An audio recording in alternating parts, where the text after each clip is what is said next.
brand ambassador waffe owa TVS alabika nga atuuse Eddy Amusanyukidde aka Eddy Kenzo azze okubanga ate aggulawo olunaku olwaleero mu butongole. Awo DJ ejja kusaba otukubireyo kayimba kabalipira boda nga ambassador waffe ate bwatuuka wagenda okuba kitegeeza nti okuyamba okukola bizinesi egwanguliza ddala pikipiki enedduka misinde myerere ate nga wansirirooza ekkamira ne brand ambassador waffe Eddy Amusanyukidde Eddy Kenzo muyimbi waffe ow'eggwanga ate pulezidenti waffe emusajja abayimbi ate wabanga agambye nti eno pikipiki gyakyuzize kitegeeza ffenna ekyo tulina okugoberera. Eddy ali wano nga brand ambassador naye olwakula yetwagenda pikipiki gye bayita TVS HNX Plus ate nga abaddeyo nawo TVS 125 oba 125 ezo sisi zetwogerako. Eddy nsalise nnyo okulaba nalaba ekifaananyi oli ku boda neŋŋamba oli brand ambassador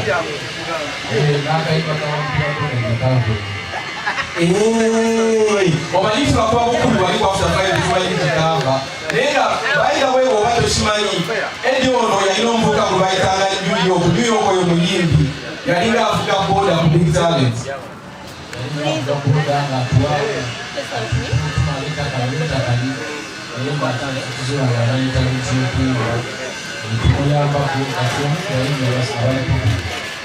ate bwe twogera ku bodaboda Eddy Kenzo as Eddy Kenzo alina fan base nga yo y'ababoda bokka era many times bwengenda ku Big Talent waliwo tiimu y'ababodaboda naye nga ba Big Talent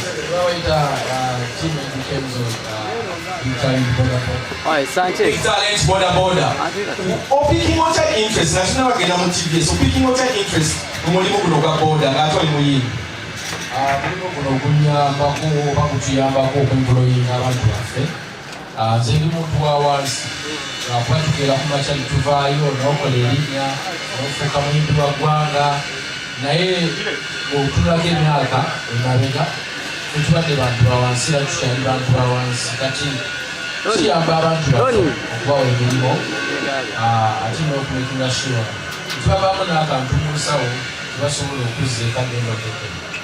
ndaba nga otandika okukola ne TVS mwatandika wano ku Eddy Kenzo Festival oba enkolagana yammwe ne TVS evaawo?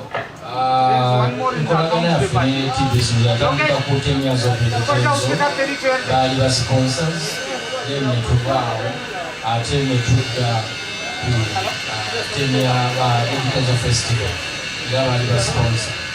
Bayiki ogirowolezaako ki ng'okompeyaringa ku bayisi endala waliwo byendabyo ze mbadde simanyi buno kuno kuliko kyaja nti omuntu toyetaaga ate kuddayo waka okyaginga essimu ate okomewo ovuge bodaboda yo naye ndaba ebintu byanjawulo ebiriko nga wandibadde tobisuubira kubeera ku pikipiki kiri olaba ebiri unique ku TVS kisobera ddala okukyaginga okubadde ovuga bw'okyaginga kitegeeza obudde bw'olinaku zino bali ba clients balina okusimu omuntu akubira n'agamba nno ekanzu uno ozijja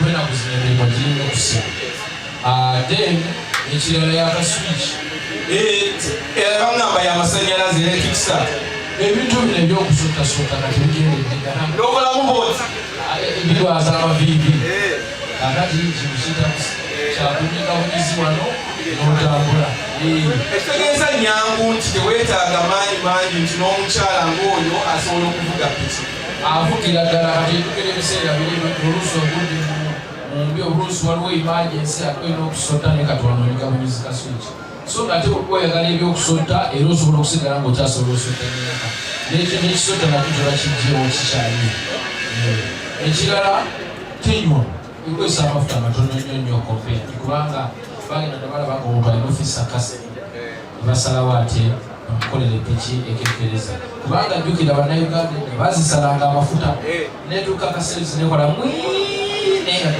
nga tebagala kale katusobokole okugenda mu factory so tukyetaaga egenda kukwatamu. Bangambye tuguddewo branches ez'enjawulo tugenda kuba tuzibawa naye no pikipiki egenda kuba etutuukako mu bwangu obw'ekitalo naye nga tulina branches ez'enjawulo across Uganda wonna. Omulimu guno gufunze gwa kitunze ennaku zino era ndaba abavubuka bangi bagwenyumirizaamu nnyo guno omulimu gufuna ssente. TVS ngayo TVS erina kyegatta ku muntu atunulira okuvuga booda ng'omulimu emugatirako ddala lwa nsonga omuntu yenna ng'asobola okufisayo kavisiza everyday buli lunaku.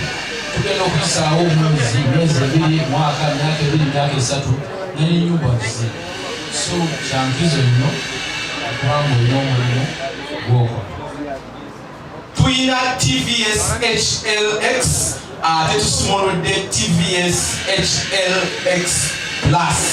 Pictures ebbiri ozitesinzeeko omanye ebyaka bye ebizirimu kitegeeza empya babeera bajangulisizaako nfanisyo. Kasitoola abakati kibanga kulaba nga bakola amasimu awo olaba nga bagenda bongeramu features. Kati n'emisinde nepirimba mingi egira 14 neegenda nkabulimi. Kitegeeza obwa booda kati ate yenyumirwe nnyo mwene empya. Ekisemberayo ddala nga tunaba kuva wano olowooza bodaboda zikontributinga zitya ku bulamu bw'abantu ku ekonomi ku ggwanga n'emirimu. Abavubuka ennaku zino tulina ebbula ly'emirimu. Bodaboda nga zino eza TVS zikontributinga zitya? Bodaboda zino zimployinga abavubuka okulaba nti baba n'emirimu. Ekyokubiri zikontributinga emisolo ku ggwanga obwekitegeera. Ekirala zanguya abantu okuba nga basobola okutuukamu. So pinga time nga tukozesa bodaboda. Omanyi oluyimba lwa Eddy wamala bodaboda zituyamba. Kale walayi Eddy, thank you so much. Tubajjukiza nti twalibeerize piki empya bagiyita HLX Plus okuva wano mu Youth Ranch TVS bakabaka okutunda bodaboda.